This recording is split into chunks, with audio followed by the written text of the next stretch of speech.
जय हिंद, वंदे मातरम। दोस्तों, आज के इस क्लास में general knowledge related top 80 question answer cover करने वाले, जो कि आने वाले सभी एग्जाम के लिए अति महत्वपूर्ण साबित होंगे और बार बार एग्जाम में पूछे भी जाते हैं। तो आप लोग इस क्लास को लास्ट तक जरूर देखिएगा। इस क्लास का पहला क्वेश्चन आ रहा है, किस वर्ष दिल्ली भारत की राजधानी बनी थी? जो दिल्ली भारत की राजधानी बनी थी दोस्तों, कौन से वर्ष बनी थी? तो यह बनी थी 1911 में। कई बार यह क्वेश्चन एग्जाम में पूछा गया, ऑप्शन ए हो जाएगा 1911। ध्यान रखिएगा आप लोग। और आप लोगों को इस क्लास में सही उत्तर एक भी क्वेश्चन का पहले से पता होगा, कॉमेंट करके आप लोग जरूर बताइएगा। दोस्तों, अगला क्वेश्चन है, विक्रम संवत की शुरुआत किस वर्ष हुई थी? जो विक्रम संवत की शुरुआत हुआ था, कौन से वर्ष हुआ था दोस्तों? तो हो जाएगा 57 ईसा पूर्व पहले हुआ था। ऑप्शन यहाँ पे बी हो जाएगा 57 ईसा पूर्व। ध्यान रखिएगा आप लोग, ये भी क्वेश्चन दोस्तों कई बार एग्जाम में पूछा गया है। अगला क्वेश्चन, दिल्ली के किस सुल्तान ने अपनी राजधानी को दोस्तों दिल्ली से दौलताबाद स्थानांतरित की थी? दोस्तों, किस सुल्तान ने किया था? तो यह किया था दोस्तों मोहम्मद बिन तुगलक ने। ऑप्शन यहाँ पे भी हो जाएगा मोहम्मद बिन तुगलक। जितने क्वेश्चन इस क्लास में सारे क्वेश्चन मोस्ट इंपॉर्टेंट, तो आप लोग एक लाइक कर दीजिएगा दोस्तों। अगला क्वेश्चन है, सत्यशोधक समाज की स्थापना किसने की? जो सत्यशोधक समाज की स्थापना किया था, यह किया था ज्योतिबा फुले ने। ऑप्शन यहाँ पे ए हो जाएगा ज्योतिबा फुले। ध्यान रखिएगा, सत्यशोधक समाज की स्थापना करता है।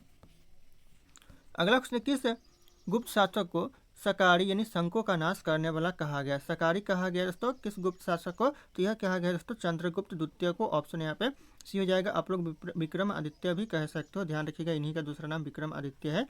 अगला क्वेश्चन आ रहा है, नील दर्पण नाटक के लेखक कौन है? जो नील दर्पण नाटक के लेखक दोस्तों कौन है? इसके अलावा और भी आगे क्वेश्चन इसमें, जिसमें नील की खेती करने वालों किसानों के शोषण का वर्णन है। ये जो नील दर्पण के नाटक के जो लेखक है, हो जाएगा आपका दीनबंधु मित्र। ऑप्शन यहाँ पे भी हो जाएगा। और इसमें ऐसा क्वेश्चन बन सकता है कि नील की खेती करने वाले किसानों के शोषण का वर्णन किस नाटक में मिलता है? तो नोट डाउन कीजिएगा, यह मिलता है नील दर्पण नाटक में, उल्लेख मिलता है। ऑप्शन यहाँ पे अगर ऑप्शन पूछे तो आपका नील दर्पण करेक्ट आंसर हो जाएगा नाटक का नाम। अगला क्वेश्चन है, प्रयाग प्रशस्ति अभिलेख की रचना किसने की? जो प्रयाग प्रशस्ति जो अभिलेख की रचना किया तो किसने किया? यह किया था हरिसेन ने। ऑप्शन यहाँ पे हरिसेन करेक्ट आंसर होगा। ये भी क्वेश्चन तो एग्जाम में पूछा गया है कई बार। अगला क्वेश्चन है, महात्मा गांधी को राष्ट्रपिता सबसे पहले किसने कहा था? सबसे पहले जो महात्मा गांधी जी को राष्ट्रपिता कहा था, यह कहा था सुभाष चंद्र बोस ने। ऑप्शन यहाँ पे भी हो जाएगा सुभाष चंद्र बोस। अगला क्वेश्चन, सिंधु घाटी सभ्यता का स्थान धौलावीरा वर्तमान में भारत के किस राज्य में? जो सिंधु सभ्यता का जो एक स्थान है धौलावीरा, यह वर्तमान में कौन से राज्य में भारत में? यह वर्तमान में गुजरात में है। ऑप्शन यहाँ पे डी हो जाएगा गुजरात राज्य। ध्यान रखिएगा, नोट डाउन कर लीजिएगा आप लोग। अगला क्वेश्चन, शेर शाह सूरी के बचपन का नाम क्या था? शेर शाह सूरी के जो बचपन का नाम था दोस्तों, यह था फरीद खान। ऑप्शन यहाँ पे हो जाएगा फरीद खान। कई बार यह क्वेश्चन एग्जाम में रिपीट हुआ है, तो ध्यान रखना। अगला क्वेश्चन आ रहा है, एशियाटिक सोसाइटी ऑफ बंगाल की स्थापना 1784 में किसने की थी? दोस्तों, कब किया था ऐसा भी क्वेश्चन आ सकता है। तो यह किया था 1784 में। ध्यान रखिएगा। और किसने किया था? तो यह किया था विलियम जोन्स ने। ऑप्शन यहाँ पे हो जाएगा विलियम जोन्स। कई बार क्वेश्चन एग्जाम में पूछा गया है। अगला क्वेश्चन आ रहा है, गुलामगिरी पुस्तक के लेखक कौन थे? गुलामगिरी जो पुस्तक के लेखक दोस्तों कौन थे? तो हो जाएगा महात्मा ज्योतिराव फुले। ध्यान रखिएगा आप लोग, सीधे तौर पर अगर ऑप्शन में ज्योतिबा फुले होता है तो ज्योतिबा फुले भी करेक्ट आंसर हो जाएगा। ध्यान रखिएगा आप लोग।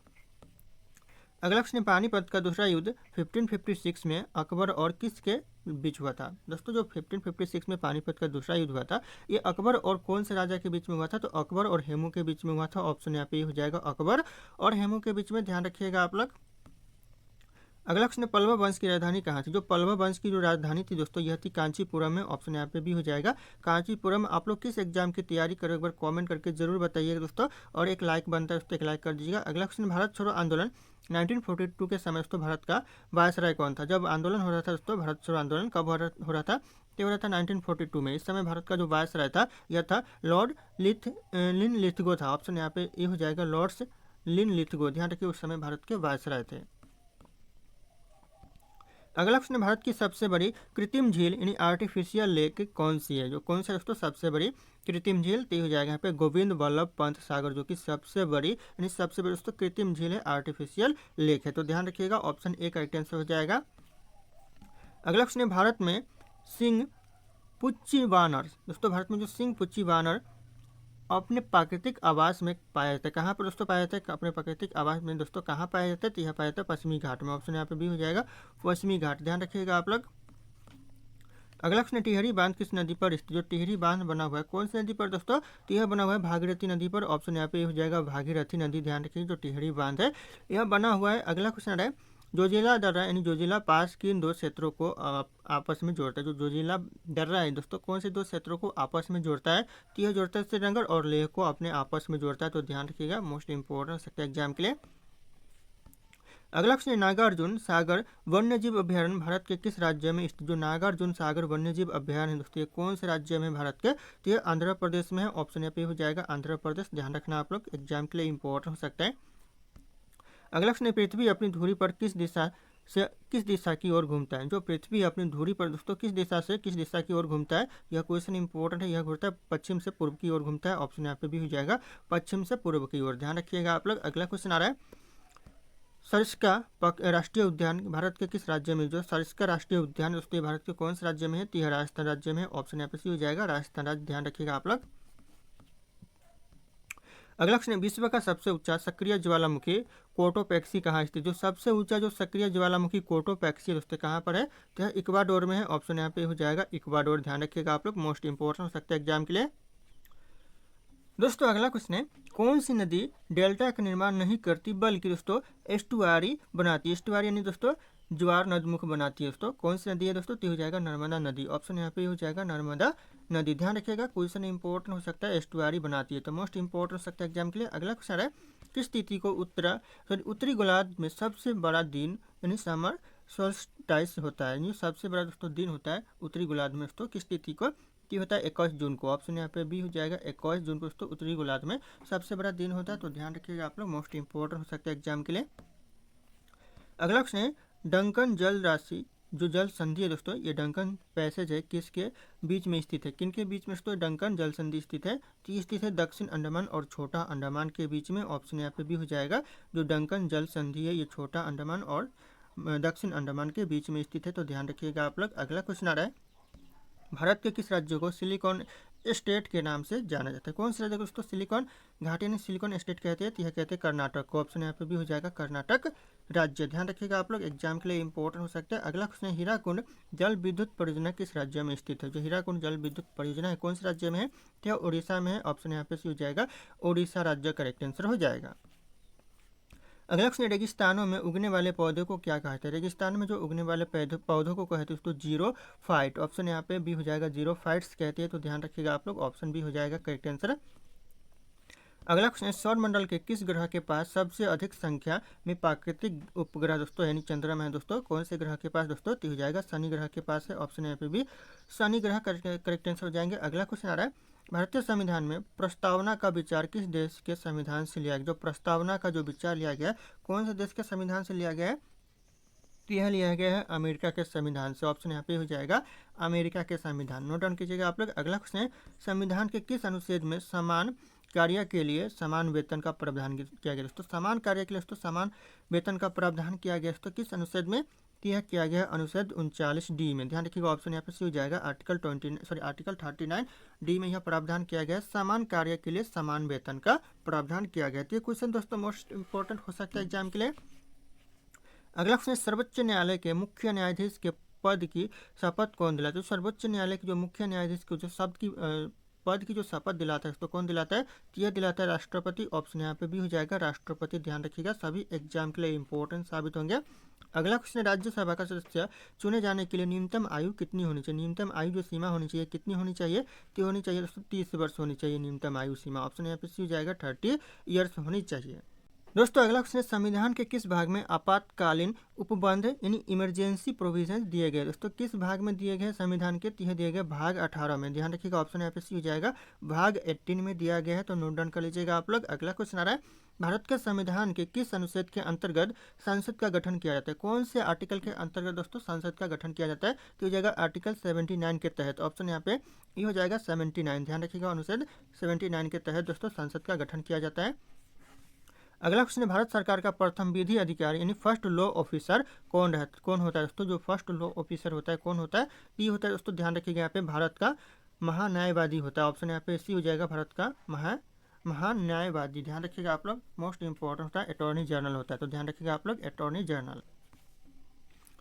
अगला क्वेश्चन है, किस संविधान संशोधन द्वारा दिल्ली को राष्ट्रीय राजधानी क्षेत्र एनसीआर का दर्जा दिया गया? दोस्तों किस संविधान संशोधन के द्वारा दोस्तों दिल्ली को एनसीआर का दर्जा दिया गया, यानी राष्ट्रीय राजधानी क्षेत्र का दर्जा दिया गया? तो हो जाएगा 69वें संविधान संशोधन के द्वारा दोस्तों, ध्यान रखिएगा, दिल्ली को दोस्तों एनसीआर का दर्जा दिया गया। तो ऑप्शन यहाँ पे बी हो जाएगा 69वां संशोधन, ध्यान रखना आप लोग। अगला क्वेश्चन, नगर पालिकाओं से संबंधित 74वां संविधान संशोधन किस वर्ष लागू किया गया? जो 74वां जो संविधान संशोधन है ये कौन से वर्ष लागू किया गया था? यह नगर पालिकाओं से संबंधित है दोस्तों, तो यह लागू किया गया था 1993 में। ऑप्शन यहाँ पे सी हो जाएगा, 1993 में यह लागू किया गया था, ध्यान रखिएगा आप लोग।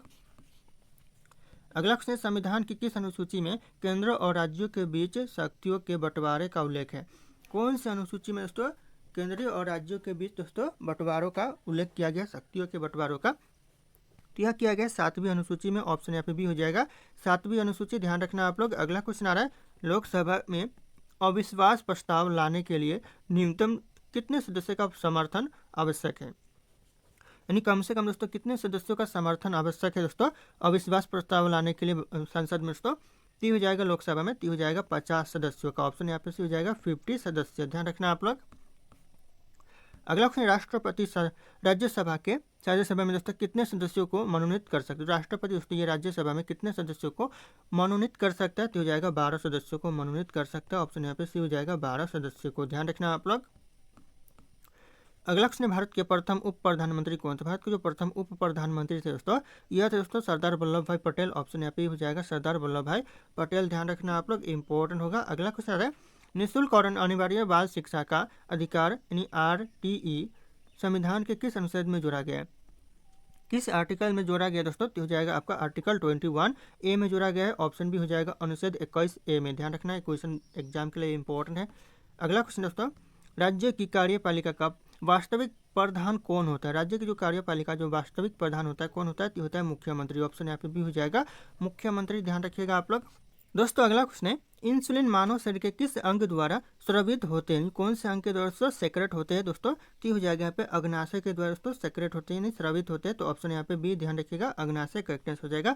अगला क्वेश्चन आ रहा है, सौर सेल यानी सोलर सेल को बचाने में दोस्तों किस तत्व का मुख्य रूप से प्रयोग किया जाता है? कौन से तत्व का मुख्य रूप से प्रयोग किया जाता है? यह किया जाता है सिलिकॉन का। ऑप्शन यहाँ पे हो जाएगा सिलिकॉन का मुख्य रूप से प्रयोग किया जाता है, तो ध्यान रखना आप लोग। अगला क्वेश्चन, किस वैज्ञानिक ने पेनिसिलिन नामक एंटीबायोटिक की खोज की? दोस्तों पेनिसिलिन नामक एंटीबायोटिक की खोज दोस्तों कौन सा वैज्ञानिक ने किया था? तो यह किया था अलेक्जेंडर फ्लेमिंग्स ने। ऑप्शन यहाँ पे सी हो जाएगा अलेक्जेंडर फ्लेमिंग्स, नोट डाउन कीजिएगा आप लोग। अगला क्वेश्चन आ रहा है, बैरोमीटर के पाठ्यांक में अचानक गिरावट आना किसका संकेत होता है? अचानक जो गिरावट आना दोस्तों यह संकेत होता है आंधी तूफान का। ऑप्शन यहाँ पे सी हो जाएगा आंधी तूफान का, ध्यान रखना आप लोग, एग्जाम के लिए मोस्ट इंपॉर्टेंट हो सकता है। दोस्तों अगला क्वेश्चन, मानव शरीर में रक्त का थक्का बनाने वाली मुख्य कोशिकाएं कौन सी? मानव शरीर में जो रक्त का थक्का बनाने वाली जो मुख्य कोशिकाएं दोस्तों ये हो जाएगा पक्का प्लेटलेट्स है। ऑप्शन यहाँ पे सी हो जाएगा प्लेटलेट्स, ध्यान रखिएगा आप लोग, यह क्वेश्चन मोस्ट इंपॉर्टेंट एग्जाम के लिए। अगला क्वेश्चन आ रहा है, चूने के पानी यानी लाइम वाटर में कार्बन डाइऑक्साइड गैस प्रभावित करने का इसका रंग कैसा होता है? यानी रख करने पर दोस्तों प्रभावित करने पर इसका रंग कैसा होगा? तो हो जाएगा दूधिया रंग हो जाएगा, यानी मिल्की कलर हो जाएगा। ऑप्शन यहाँ पे सी हो जाएगा मिल्की कलर। अगला क्वेश्चन, एल्यूमिनियम धातु का मुख्य आयस्क कौन सा है? जो एल्यूमिनियम धातु का दोस्तों जो मुख्य आयस्क होता है कौन होता है? तो होता है बॉक्साइट। ऑप्शन यहाँ पे भी हो जाएगा बॉक्साइट, जो कि एल्यूमिनियम धातु का मुख्य आयस्क होता है।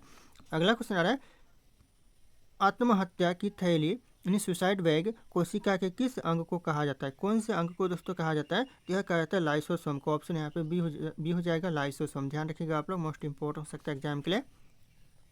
अगला उसने वाहनों के हेडलाइट में किस प्रकार का दर्पण का उपयोग किया जाता है? किस प्रकार के दर्पण का उपयोग किया जाता है? तो यह किया जाता है अवतल दर्पण का। ऑप्शन यहाँ पे सी हो जाएगा अवतल दर्पण। कॉनकेव लेंस का उपयोग किया जाता है कॉनकेव दर्पण का, ध्यान रखिएगा आप लोग। अगला क्वेश्चन है, विटामिन B12 में कौन सी धातु पाई जाती है? विटामिन B12 में दोस्तों पाई जाती है कोबाल्ट। ऑप्शन यहाँ पे सी हो जाएगा कोबाल्ट, ध्यान रखिएगा, जो कि विटामिन B12 में पाई जाती है। दोस्तों अगला क्वेश्चन, पौधों की आयु की गणना कैसे की जाती है? पौधों की जो आयु की गणना की जाती है कैसे की जाती है दोस्तों? तो जगह तने की उपस्थिति वार्षिक वलय की संख्या गिनकर की जाती है। तो ऑप्शन यहाँ पे भी हो जाएगा, ध्यान रखिएगा आप लोग। अगला क्वेश्चन आ रहा है, पानी के अंदर ध्वनि की तरंगों को रिकॉर्ड्स करने के लिए किस यंत्र का उपयोग किया जाता है? कौन से यंत्र का?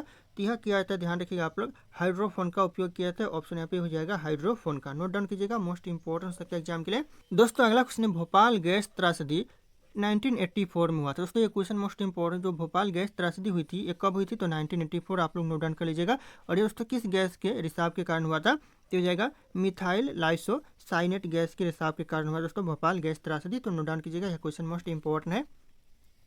अगला क्वेश्चन, मानव शरीर की सबसे छोटी हड्डी कौन सी होती है और कहाँ पाई जाती है? दोस्तों सबसे छोटी हड्डी कौन सी होती है और कहाँ पाई जाती है? तो यह दोस्तों स्टेपिज की हड्डी होती है, जो कि कान में पाई जाती है। तो ऑप्शन यहाँ पे भी हो जाएगा, ध्यान रखिएगा आप लोग। दोस्तों अगला क्वेश्चन है, कौन सी काल्पनिक रेखा भारत को लगभग 2 बराबर भागों में बांटती है? 2 बराबर भागों में दोस्तों कौन सी रेखा है जो कि बांटती है? तो हो जाएगा कर्क रेखा, जो कि 2 बराबर भागों में बांटती है। तो ध्यान रखिएगा, ऑप्शन सी हो जाएगा कर्क रेखा। अगला क्वेश्चन आ रहा है दोस्तों, कंप्यूटर में स्थायी मेमोरी यानी वोलाटाइल मेमोरी को क्या कहते हैं? स्थायी मेमोरी को कहते हैं दोस्तों RAM, रैम कहते हैं। ध्यान रखिएगा आप लोग, ऑप्शन भी हो जाएगा रैम कहते हैं। अगला क्वेश्चन, संयुक्त राष्ट्र संघ यानी UNO की स्थापना किस तिथि को हुई थी? कौन से तिथि को दोस्तों? तो हो जाएगा 24 अक्टूबर 1945 में हुआ था। 1945 तो लगभग सारे लोगों को पता रहता है, लेकिन आप लोगों को तिथि याद रखना, 24 अक्टूबर 1945। अगला क्वेश्चन आ रहा है, भारतनाट्यम मुख्य रूप से किस राज्य का प्रसिद्ध शास्त्रीय नृत्य? जो भरतनाट्यम दोस्तों मुख्य रूप से किस राज्य का प्रसिद्ध शास्त्रीय नृत्य है? तो हो जाएगा तमिलनाडु का। ऑप्शन यहाँ पे हो जाएगा तमिलनाडु। ध्यान रखना आप लोग, इंपॉर्टेंट हो सकता है एग्जाम के लिए। अगला क्वेश्चन है, इंटरराष्ट्रीय मुद्रा यानी अंतर्राष्ट्रीय मुद्रा कोष IMF का मुख्यालय कहाँ स्थित? जो अंतर्राष्ट्रीय मुद्रा कोष का जो मुख्यालय दोस्तों ये हो जाएगा वाशिंगटन DC में है। ऑप्शन भी वाशिंगटन DC करेक्ट आंसर हो जाएगा। अगला क्वेश्चन आ रहा है, भारत में पहली पंचवर्षीय योजना फर्स्ट 5 ईयर प्लान किस वर्ष शुरू हुआ था? जो पहली पंचवर्षीय योजना शुरू हुआ था ये हुआ था 1951 में। ऑप्शन यहाँ पे सी हो जाएगा 1951 में। अगला क्वेश्चन, प्रसिद्ध पोंगल उत्सव भारत के किस राज्य में मनाया जाता है? जो पोंगल उत्सव है दोस्तों, फेमस पोंगल उत्सव, ये कौन से राज्य में मनाते हैं? तो यहाँ मनाते हैं तमिलनाडु में। ऑप्शन यहाँ पे सी हो जाएगा तमिलनाडु। ध्यान रखिएगा आप लोग। अगला क्वेश्चन आ रहा है, कंप्यूटर की भाषा में IP एड्रेस का पूर्ण रूप क्या होता है? IP एड्रेस का जो फुल फॉर्म होता है दोस्तों ये क्या होता है? तो हो जाएगा इंटरनेट प्रोटोकॉल होता है। ऑप्शन यहाँ पे भी हो जाएगा इंटरनेट प्रोटोकॉल। यह क्वेश्चन भी इंपॉर्टेंट है एग्जाम के लिए, ध्यान रखिएगा आप लोग। अगला क्वेश्चन, जिम कॉर्बेट राष्ट्रीय उद्यान भारत के किस राज्य में स्थित है? कौन से राज्य में स्थित है? तो हो जाएगा आपका उत्तराखंड में है। ऑप्शन यहाँ पे भी उत्तराखंड करेक्ट आंसर हो जाएगा। अगला क्वेश्चन है, डिस्कवरी ऑफ इंडिया भारत की खोज पुस्तक के लेखक कौन है? डिस्कवरी ऑफ इंडिया जो पुस्तक है दोस्तों, उस पुस्तक के लेखक कौन है? तो हो जाएगा जवाहरलाल नेहरू है। ऑप्शन यहाँ पे भी जवाहरलाल नेहरू करेक्ट आंसर हो जाएगा। ध्यान रखिएगा आप लोग, इंपॉर्टेंट हो सकता है एग्जाम के लिए। अगला क्वेश्चन, नोबेल पुरस्कार किसकी याद में हर साल दिया जाता है? जो नोबेल पुरस्कार दिया जाता है किसकी याद में हर साल दिया जाता है? दिया जाता है अल्फ्रेड नोबेल की याद में। ऑप्शन यहाँ पे भी हो जाएगा अल्फ्रेड नोबेल। कई बार क्वेश्चन एग्जाम में पूछा गया, तो ध्यान रखिएगा आप लोग। अगला क्वेश्चन आ रहा है, संयुक्त राष्ट्र बाल कोष का मुख्यालय कहाँ है? जो संयुक्त राष्ट्र बाल कोष का जो मुख्यालय उसको कहाँ पर है? तो न्यूयॉर्क में है। ऑप्शन यहाँ पे सी हो जाएगा न्यूयॉर्क। ध्यान रखना आप लोग। अगला क्वेश्चन, तो विश्व साक्षरता दिवस इंटरनेशनल लिटरेसी डे हर साल कब मनाया जाता है? जो हर साल दोस्तों विश्व साक्षरता दिवस मनाया जाता है, यह मनाया जाता है 8 सितंबर को। ऑप्शन यहाँ पे भी हो जाएगा 8 सितंबर को दोस्तों हर साल मनाया जाता है। अगला क्वेश्चन दोस्तों, सार्क की स्थापना किस वर्ष हुई थी? सार्क की जो स्थापना हुआ था 1985 में हुआ था। ध्यान रखिएगा आप लोग, ऑप्शन यहाँ पे सी हो जाएगा 1985। अगला क्वेश्चन, संतोष ट्रॉफी का संबंध किस खेल से? जो संतोष ट्रॉफी का जो संबंध है कौन से खेल से? तो यह फुटबॉल के खेल से। ऑप्शन यहाँ पे भी हो जाएगा फुटबॉल के खेल से संतोष ट्रॉफी का संबंध है। अगला क्वेश्चन है, बिस्मिल्लाह खान का संबंध किस वाद्य यंत्र से था? बिस्मिल्लाह खान का जो संबंध था यह था बांसुरी से। ऑप्शन यहाँ पे सी हो जाएगा बांसुरी। ध्यान रखिएगा आप लोग, बिस्मिल्लाह खान का संबंध था। अगला क्वेश्चन, कंप्यूटर में प्रयुक्त PDF का फुल फॉर्म क्या होता है? पूर्ण रूप जो PDF का फुल फॉर्म होता है तो क्या होता है? तो हो जाएगा पोर्टेबल डॉक्यूमेंट्स फॉर्मेट, जो कि PDF का फुल फॉर्म होता है पोर्टेबल डॉक्यूमेंट फॉर्मेट। ध्यान रखना आप लोग। अगला क्वेश्चन आ रहा है, केंद्रीय औषधि अनुसंधान संस्थान यानी CDRI भारत में कहाँ पर स्थित है? दोस्तों भारत में कहाँ पर स्थित है? तो यह लखनऊ में है दोस्तों। ऑप्शन यहाँ पे हो जाएगा लखनऊ में केंद्रीय औषधि अनुसंधान संस्थान स्थित है। अगला क्वेश्चन, आगा खान कप का संबंध किस खेल से? आगा खान जो कप का संबंध है दोस्तों यह हॉकी के खेल से। ऑप्शन यहाँ पे सी हो जाएगा हॉकी का खेल। ध्यान रखना आप लोग। अगला क्वेश्चन आ रहा है, कंगारुओं का देश के नाम से किसे जाना? जो कंगारुओं के देश के नाम से जाना जाता है यह जाना जाता है ऑस्ट्रेलिया को। ऑप्शन यहाँ पे सी हो जाएगा ऑस्ट्रेलिया। ध्यान रखिएगा, कंगारुओं के देश के नाम से जाना जाता है। तो कई बार यह क्वेश्चन एग्जाम में पूछा गया है। अगला क्वेश्चन, भारत में श्वेत क्रांति यानी व्हाइट रेवोल्यूशन का संबंध यानी जनक किसे कहा जाता है? जो जनक कहा जाता है किसे कहा जाता है? यानी शुरुआत करता है कौन है दोस्तों? तो ऑप्शन भी हो जाएगा डॉक्टर वर्गीज कुरियन, जो कि व्हाइट रिवोल्यूशन यानी सफेद क्रांति की शुरुआत करता है। जना के दोस्तों, तो ध्यान रखिएगा आप लोग। अगला क्वेश्चन आ रहा है, किस वर्ष दिल्ली भारत की राजधानी बनी? जो दिल्ली भारत की राजधानी दोस्तों कौन से वर्ष बनी? इस क्वेश्चन का जो सही उत्तर होगा आप लोगों को कॉमेंट करके बताना है। ऑप्शन यहाँ पे सारे के सारे शो करें। फिर मिलते हैं अगले क्लास में।